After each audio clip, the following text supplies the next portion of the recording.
যে সাইয়া হইল আমি ইসলাম কায়েম করে দিব বলে ইসলাম কায়েম করবা কি জাত ইসলাম কায়েম করবা ইসলাম ওর জাত আছে খারিজি হলোর ইসলাম যুদ্ধে তো আলী রাদিয়াল্লাহুর বিরুদ্ধে যুদ্ধ করছে আর সাহাবি হলোরে একেবারে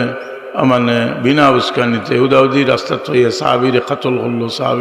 সাহেবানিরে কাতল করলো ফের থেকে বাচ্চা সিরিয়া বা করলো এটা খারিজি হলোর খাসলত এটা বহু থাকতেই আমরা সতর্ক করিয়া ইয়ার এই খারিজি হলোর ব্যাপারে আরও সতর্ক হওয়া উচিত যে তোমার যে কথাবার্তা যেগুলা সুন্দর লাগে কিন্তু তোমার তখন পেটের মাঝে ইদলের উটকি আছে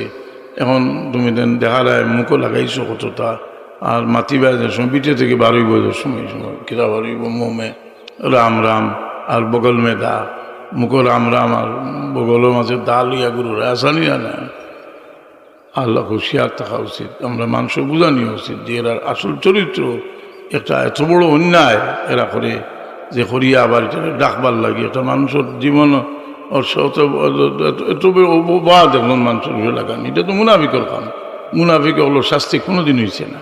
মুনাফিকে হলে মা সিদ্দিকা রাদিয়াল্লাহু তাআলা আনহার তহমত লাগাইছে কিন্তু মুনাফিকর কোনো শাস্তি হয়েছে না শাস্তি হয়েছে সরল মনা তিনজন সাহাবী বিশ্বাস করছিল এরা শাস্তি হয়েছে জি এর বাদে তবুকর যুদ্ধ গেল না মুনাফিকর তো কোনো শাস্তি হইল না কিন্তু তিনজন সাহাবী যারা শাস্তি হইল মানে বয়কট করা হইল কিন্তু তারা দরজা আরও বহুত বুলন করে দেওয়া হয়েছে তওবা কবুল হয়েছে